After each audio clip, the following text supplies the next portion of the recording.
네, 2시를 향해서 가고 있습니다. 시장을 관통하고 있는 키워드는 무엇인지 오늘도 4개로 압축해봤고요. 여러분들의 속을 시원하게 또 해결해 드리겠습니다. 두 분과 함께하죠.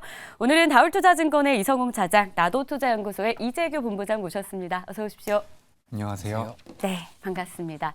자, 현 구간에서도 코스피 코스닥 큰 움직임은 없고요. 아쉽게도 코스닥이 1%까지 조금 더 밀려난 모습을 보이고 있습니다. 어떤 게 증시에 좀 발목을 잡고 있는 걸까요? 4개의 키워드부터 간략하게 좀 설명을 도와드릴게요. 먼저 첫 번째 키워드부터 보시죠. 박스권 장세가 좀 이어지고 있습니다. 연말 랠리에 대한 기대감이 없는 건 아닌데 참 애매한 시장이다. 산타가 오냐 마냐에 대한 질문까지 이어질 정도로 최근 시장이 좀 시원하지 않은 느낌이 들고 있어요. 두 분께 전략 좀 세워보도록 할 거고요. 그리고 또 반도체의 경우에는 오늘 좀 쉬어가고 있죠. 어제 저희가 반도체 키워드로 외국인의 매수세에 힘입어서 좀 수급에서 힌트를 찾아본 시간이 있었는데 오늘은 좀 수급도 따라주지 않고 있습니다. 조정에 나와서 어쩌면 오늘이 매수 기회가 되지 않을까라고 보시는 분들이 있을 텐데 이에 대한 전략도 도와드리겠습니다. 그리고 또 하나의 섹터를 보자면 바이오 섹터 오늘 안 볼 수가 없겠죠. 호흡기 질환 중 하나인 마이코플라즈마 폐렴이 중국에서 급격히 확산되면서 경각심도 함께 좀 고조가 되고 있습니다. 이미 국내 소아과도 비상이다라는 상황에서 관련주들의 움직임 점검해 볼 거고요. 마지막으로는 오늘도 수급에서 힌트를 찾아볼 섹터가 있습니다. 편의점주에 대한 외국인과 기관의 동반 사랑이 확인이 되고 있는데요. 불황일수록 편의점 관련주가 부각되곤 했는데 지금 우리의 경기 불황과도 좀 연관이 있는 걸까요? 이 관련주들은 OX로 좀 더 명쾌하게 설명 들어보도록 하겠습니다. 자, 그럼 본격적으로 키워드를 통해 힌트 얻어볼 텐데요. 첫 번째 키워드부터 보시죠. 박스권 장세. 과연 두 분은 어떤 생각이 있으실까요? 연말 랠리를 기대하는 상황에서 박스권이라니 결국 돌파할 어떤 동력은 없을지 궁금해지는데 먼저 이성웅 차장님의 한 주평부터 열어볼게요. 국내 경기 회복 그리고 금리 인하 시그널이 필요하다라고 보십니다. 그러면 우리가 좀 한 번에 알아차릴 만한 그런 금리 인하 시그널 그런 게 있을까요? 이거 하나는 꼭 봐야 된다. 뭐 여러 가지 경기 지표 얘기하고 또 네. FMC 그 회의 때 연준 위원들의 발언을 하지만 저는 개인적으로 본다고 한다면 이 중립금리가 가장 크다라고 좀 판단되고 있어요. 지금 현재 본다고 하더라도 정책금리랑 중립금리랑 3%가 차이 나는데 지금 이제 그 전에 금융 위기 때로 본다고 하더라도 이 정도의 그 차이 부분 같은 경우는 지금은 거의 유례를 찾아볼 수 없는 그런 상황이고요. 금융위기 위기에도 이 중립금리 같은 경우가 2.5%를 유지하고 있다는 것 자체가 뭐 글로벌적으로 그렇지만 금리 인상에 대한 부분을 쉽게 못 올린다는 부분이고요. 하지만 이 연준도 그렇고 미국도 그렇고 이 정책금리와 그 중립금리에 대한 차이가 좀 벌어지는 거에 대한 부담감은 분명히 가져가는 현재 상황이라고 좀 볼 수 있어서 금리 인상을 더 이상 외치기가 좀 힘들다라고 좀 생각이 되고 있고요.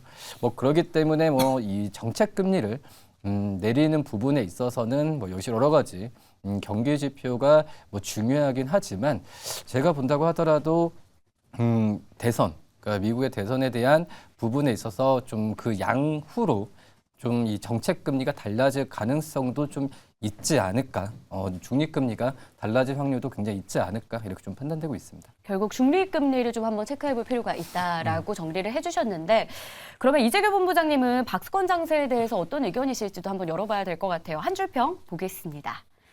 박스권 장세도 다행이다. 그러면 지금 장세가 다행이다라고 표현하신 거라면 더 안 좋은 시나리오도 저희가 좀 염두를 해둬야 되는 겁니까? 네, 일단 지금 미증시 같은 경우는 엔비디아를 비롯해서 좀 대형주들이 하락을 하고 있죠. 네. 그렇기 때문에 우리나라 시장 같은 경우도 오늘 반도체 관련주들이 좀 밀려 내려오고 있는데 이런 상황에서 종합주가 지수가 현재 수준 2,500포인트 위에 있다라는 것은 전 나쁘지 않다라고 생각을 하고 있습니다. 여기서 좀 잘 버텨주면 네. 이제 2024년도 1월 달에 1월 효과를 통해서 다시 한번 재차 우상향을 할 가능성이 높다라고 보고 있기 때문에 저는 현재 수준에서 우리나라 시장이 버텨주는 것도 나쁘지 않다라는 말씀을 좀 드려보도록 하겠습니다. 그리고 이제 금리 인하 쪽에 관련되어 있는 말씀을 좀 더 드려보자면 우리가 이제 금리 인상 같은 경우는 물가를 따라서 물가가 잡히지 않는다라고 한다면 금리 인상을 해서 대응을 해왔었는데 우리가 통상적으로 금리 인하 같은 경우는 경기 상황에 따라서 금리 인하를 하게 됩니다. 하지만 지금 절대적인 수치가 너무 높기 때문에 이번에도 무조건 경기에 따라서 금리 인하를 한다라고는 볼 수가 없지만 실제로 금리 인하를 한다라는 것은 시장 자체가 경기가 둔화될 가능성도 분명히 있는 부분이기 때문에 금리 인하를 한다라고 해서 우리가 무조건 긍정적으로 보기는 좀 어려운 부분도 있다라는 것을 전 시청자분들께서도 좀 알고 계셨으면 좋겠습니다. 그래서 물가 지수가 계속해서 좀 완만하게 하락을 하고 물가가 잡히는 과정에서 금리 인하 같은 경우도 너무 급격하게 이뤄진다라고 한다면 경기 둔화의 시그널이 있을 가능성이 높기 때문에 저는 그 부분을 좀 알고 계셨으면 좋겠고 지금부터 이제 우리나라 시장 같은 경우는 이 박스권에서 좀 안정적으로 움직임을 보이다가 12월 중후반부부터 좀 더 이제 탄력적인 반등세를 보이면서 2024년도 연초까지는 좀 좋은 흐름을 보일 수 있지 않을까 이렇게 의견 드려보도록 하겠습니다. 더 안 좋은 시나리오를 염두에 하자 이게 아니고 지금도 잘 버티고 있다라는 걸 좀 칭찬하는 그런 코멘트를 주신 거였고요. 경기 둔화가 동반되는 그런 우려도 인하가 급격하면 둔화까지도 동반이 되기 때문에 그것도 우리가 좀 염두를 해둬야 된다라고 정리를 해주셨습니다. 자, 그럼 이어서 구체적으로 섹터에 대한 코멘트를 들어보도록 할게요. 반도체주, 지금이 매수 기회일까요? 먼저 이성웅 차장님의 한 줄평부터 열어보겠습니다. 내년의 실적 전망치, 반등 시점이라고 해주셨는데 내년까지 좀 천천히 지켜봐야지 되는 걸까요? 아니면 지금부터 관심 가졌다가 내년에 실적 반등할 때 뭐 주가도 반등한다 이렇게 기다리십니까? 글쎄 우선 지금부터 좀 반등하는 시점을 지금 가져가고 있는 상황이고 이미 시작이 됐다. 예, 그런 점에서 지금 현재 관심을 가져야 되는 게 맞죠. 왜냐하면은 이 반도체 쪽에서의 정말 저도 이제 오랜 기간 이쪽 생활을 이쪽에 그 삼성전자와 SK하이닉스의 실적 추정을 봤지만 1년 사이에 이렇게 그 추정치가 이 가파르게 오르락내리락 한 건 좀 처음 봤거든요. 네. 우선 지금 그 삼성전자도 그렇고 SK하이닉스도 1년 전에 그러니까 올해 초에 내년에 그 영업이익 추정치에 비해서 올해 2, 3분기 넘어가면서 추정치가 엄청 낮아졌거든요. 근데 지금 최근에 한 달 사이에 연초에 이 추정치로 다시 한번 올라가는 모습을 본다고 했을 때 뭐 그런 부분이 지금 주가에도 그대로 지금 반영이 되고 있는 상황이기 때문에 무시를 못한다라고 좀 생각이 되고 있고 근데 올해 이 중간 정도에 이렇게 내년에 그 영업이익 추정치를 그렇게 급격하게 좀 낮췄던 이유가 이 반도체 과잉 재고였거든요. 네. 근데 뭐 SK하이닉스와 삼성전자도 이 감산이나 여러 가지 면에서 노력을 하면서 디램 가격도 실질적으로 반등을 했고 그리고 이 수출 부분도 늘어났다는 걸 봤을 때 다시 한번 이제 공급자 우위 쪽으로의 시장으로 바뀌는 모습이 나타나지면서 이게 이제 슈퍼 사이클이라기보다도 이제 사이클에 이제 진입하는 바닥에서 턴하는 그런 시기라고 지금 생각이 되고 있고요. 물론 이제 주가가 이 선반영하는 그런 지수이기 때문에 그런 부분이 주가에 좀 반영이 되고 있는 상황인데 말씀드렸던 이 내년에 영업이익 추정치가 계속 올라간다고 한다면 상승 랠리는 계속 이어질 가능성이 굉장히 좀 크고요. 또 이거는 이 번외로 얘기하면은 결국은 우리나라 시장에서도 이 반도체 관련주들이 치고 나가서 이 주도주로 부상을 해야 다른 섹터들도 연계 효과 때문에 상승 여력이 있으면서 전체적으로 지수에 대한 분위기가 활발해지거든요. 네. 뭐 그런 부분은 정말 필요하지 않나라고 좀 생각이 됩니다. 결국 조금 더 반도체에서 주가 측면에서는 힘을 좀 내줄 필요가 좀 있어 보이네요. 네. 그래도 실적 전망치가 계속 올라가고 있다라는 점, 그렇게 되면 주가도 동반될 수 있다라는 점은 저희가 기억해 보도록 하겠고요. 자, 이재규 본부장의 한 줄 평도 그럼 바로 확인을 해볼까요? 반도체주 천천히 매수해보자라고 합니다. 반도체도 사실 광범위하잖아요. 좀 이것 정도는 천천히 매수할 필요 있다라고 보는 섹터가 있으세요? 네, 뭐 딱히 섹터를 구분짓기보다는 그냥 반도체 업종 전체적으로 저는 좀 천천히 속도 조절을 해야 된다라고 보고 있습니다. 네. 새벽에 마감된 미증시에서 이제 엔비디아의 뭐 임원급이 이제 매각을 했다, 주식을 매도했다라는 이야기도 좀 전해졌고 메타 쪽에서도 이제 저커버그가 매도를 했다라는 이야기가 전해졌죠. 그런 부분들이 나오면서 이제 우리가 이 대형 빅테크 기업들에 대한 부담감을 어느 정도 시장에서도 느끼고 있다라고 저는 생각을 하고 있습니다. 그렇기 때문에 이제 반도체 관련주들 같은 경우도 속도 조절의 필요성이 있다라고 저는 생각을 하고 있어요. 지금 계속해서 하락을 하고 있는데 여기서 이제 이번 주 후반까지 우리나라 반도체 기업들이 특히 SK하이닉스를 비롯해서 반도체 관련주들이 돌아서지 못한다라고 한다면 전 기간 조정이 조금 더 길어질 가능성이 높다라고 보고 있습니다. 아무래도 2024년도 이 반도체 업황에 대한 기대감은 분명히 있죠. 외신에서도 우리나라 기업들에 대한 우리나라 코스피 시장에 대한 이런 기대치가 분명히 반영이 되고 있지만 지금 어떻게 보면 너무 좋은 얘기들밖에 나오지 않고 있는 상황이기 때문에 주가의 흐름상으로는 조정의 가능성도 분명히 있다라고 보고 있습니다.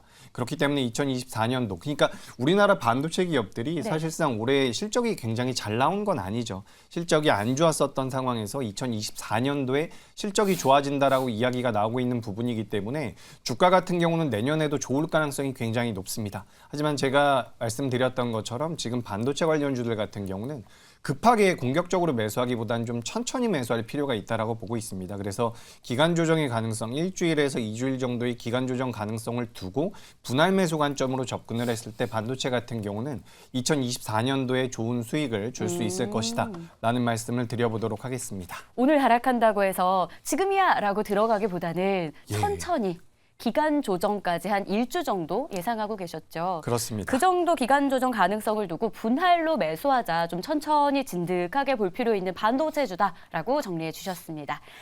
자, 그럼 반도체는 열어봤고요. 바이오 섹터에 대한 의견도 좀 들어봐야 될 것 같아요. 바이오주는 저희가 OX를 통해서 좀 직관적으로 볼 텐데 마이코플라즈마라는 질병이에요. 이거 혹시 걸려보셨어요?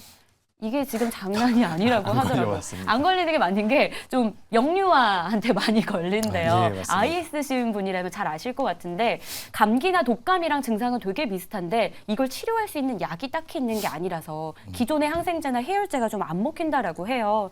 당분간 폐렴이 좀 유행할 것이다라는 말도 공존하는데 그럼 관련주들도 유행이 지속될수록 같이 동반해서 지속이 되는 걸지 두 분의 의견 OX 카드로 한번 들어보겠습니다. 들어주세요.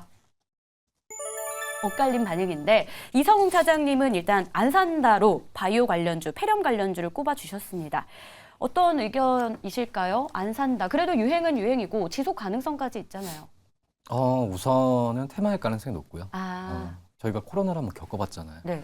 코로나 겪으면서 치료제는 없었죠. 그리고 이제 이 관련된 뭐 기업들이 치료제를 개발한다고 뭐 하는 기업들이 그 주가가 정말 뭐 몇백 배, 몇천 배 났던 기억이 나거든요. 하지만 이 기간이 지나면서 코로나는 좀 기간이 좀 셌죠. 네. 몇 년 동안 걸리면서 이 관련됐던 이 기업들에 대한 주가가 다시 한번 제자리로 찾아오는 경우를 봤을 때 이 코로나나 이런 좀 이 유행병에 대한 부분이 이 실적이 연속으로 나는 그 기업들은 코로나 때 본다고 했을 때 관련 기업들이 몇 개 없었어요.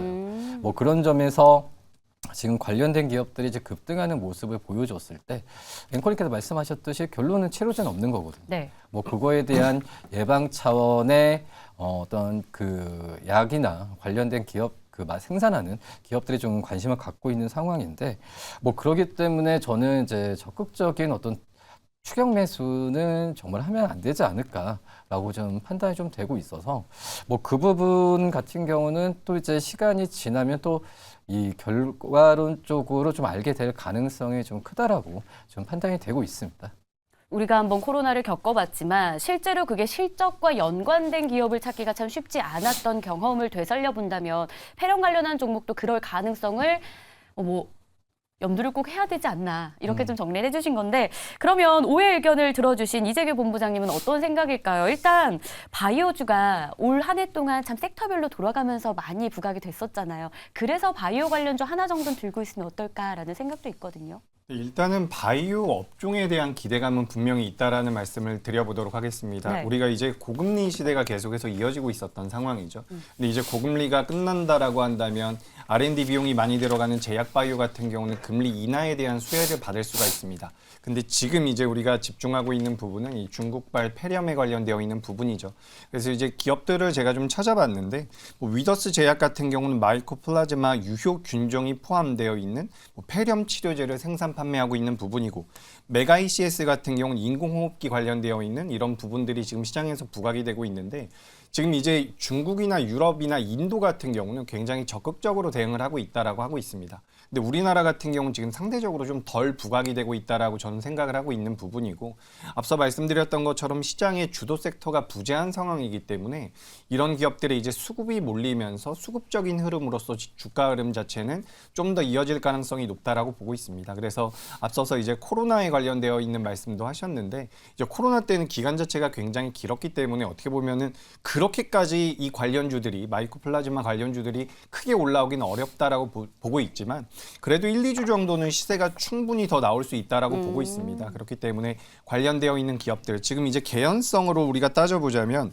인트론 바이오라는 기업 같은 경우는 마이코플라즈마 검출 키트를 출시를 했다라고 해요. 네. 그래서 이런 부분들 같은 경우는 주가가 기업 자체의 사업과 관련돼서 개연성을 가지고 있는 부분이기 때문에 참고를 해보셨으면 좋겠고 뭐 기존부터 이제 진단 키트 관련돼서 변동성을 많이 보여줬었던 수젠텍이라든지 SD바이오 센서 같은 기업들, 시젠 같은 기업들도 좀 관심 있게 보시면 지금 이제 좀 지리한 시장에서 그래도 주가의 흐름, 수익률 게임은 어느 정도 할 수 있다라고 보니까 이런 부분들을 참고하시면 도움이 될 것 같습니다. 1, 2주 정도 폐렴 관련주들의 흐름이 이어질 가능성이 있다. 결국 단기적으로 대응하기에는 아직은 살아있다라는 그런 조언이었습니다.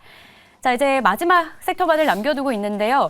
편의점 관련주를 통해서 저희가 투자 포인트를 한번 짚어보겠습니다. OX를 역시 알아볼 거고요. 포인트는 이래요. 외국인과 기관의 동반 러브콜이 이어지고 있습니다. 투자 괜찮을지 카드 들어주세요.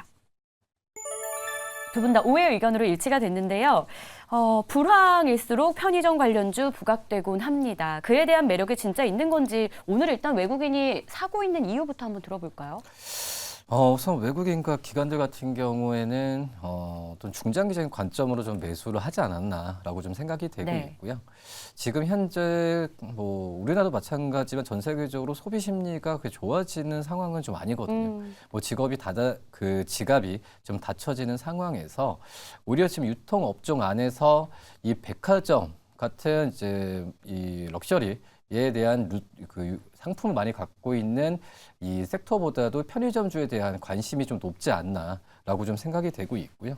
뭐 연말 쇼핑 시즌이나 그 기대감이 예전만큼은 아닌 건 사실이에요. 네. 뭐 그런 점에서 봤을 때 그나마 유통주 안에 섹터 안에서 좀 많이 떨어졌었던 이 편의점주에 대한 매수 관점이 좀 강하게 들어오는데 근데 여기서 하나 좀 말씀을 드릴 게 유통업종보다는 앞서서 저희가 말씀을 드렸던 뭐 반도체 업종 그리고 어떤 단기적으로 또 움직일 수 있는 이런 제약 바이오 업종이 오히려 좀 투자하기는 좀 편하지 않을까. 물론 이제 편의점주보다 제약 바이오에 투자라는 부분보다도 지금 어떻게 보면은 이 가장 좀 유동성이 많이 몰리고 매크로 지표 많이 나와주고 있는 그런 섹터 쪽으로의 매수 관점이 낫지 않냐라는 생각이고요. 다만 이제 유통업종 안에서도 다른 음식료 그리고 이런 백화점 쪽보다도 음식료 좀 많이 올랐었고요. 네. 그리고 백화점 쪽에 대한 이 실적에 대한 기대감은 편의점보다 좀 낮기 때문에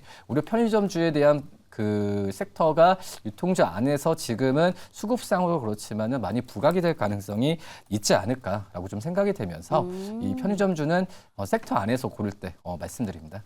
알겠습니다. 편의점주도 괜찮기는 합니다. 그래서 오해 의견을 주신 건 맞는데 최근 시장의 어떤 특징을 살펴본다면 편의점주가 답이다라기보다도 수급이 몰리는 쪽으로 투자하는 게 큰 그림에 대한 전략으로 좋다라는 추가적인 설명도 덧붙여졌고요. 자, 그럼 마지막으로 본부장님의 의견도 한번 들어봐야 될 것 같아요. 역시나 오해 의견이셨고요. 네, 그렇죠. 근데 저도 방금 전에 차장님과 약간 비슷한 의견인 게 네. 사실 우리가 주식 투자라는 것은 가장 좋은 업종에서 가장 좋은 종목을 골라서 우리가 매매를 하는 부분입니다. 그렇기 때문에 유통주들보다는 좀 더 유리한 기업들이 많이 있다라고 생각을 하고 있는데 이제 유통주 내에서는 편의점 쪽이 저는 가장 좋다라고 보는 것은 네. 동의하고 있는 부분입니다. 아무래도 고금리, 고물가 시대이기 때문에 외식 수요라든지 이제 고부가 비싼 물품에 대한 부담감을 어느 정도 느끼고 있는 상황이죠. 그렇기 때문에 우리가 이제 편의성 면에서도 편의점을 계속해서 찾고 있는 부분이기 때문에 최근 오늘도 이제 주가 흐름이 굉장히 잘 나오고 있죠. GS 리테일이라든지 BGF 리테일이 올라오고 있는데 이런 기업들 같은 경우는 굉장히 오랫동안 조정을 받은 상태에서 반등이 시작된 거기 때문에 좀 중장기적으로는 관심을 가져보셔도 좋습니다. 다만 이제 가장 좋은 탑픽을 고른다라고 한다면 이런 편의점이나 유통 쪽보다는 오히려 좀 시차가 있겠지만 반도체 쪽이라든지 제약 바이오 쪽이 좀 더 유리할 수 네. 있다라는 말씀까지 드려보도록 하겠습니다. 알겠습니다. 자, 이렇게 해서 오늘도 저희가 시장을 관통하는 키워드 4개 알아봤는데요. 도움되셨길 바라면서 두 분과는 인사 나눌게요. 오늘 말씀 고맙습니다.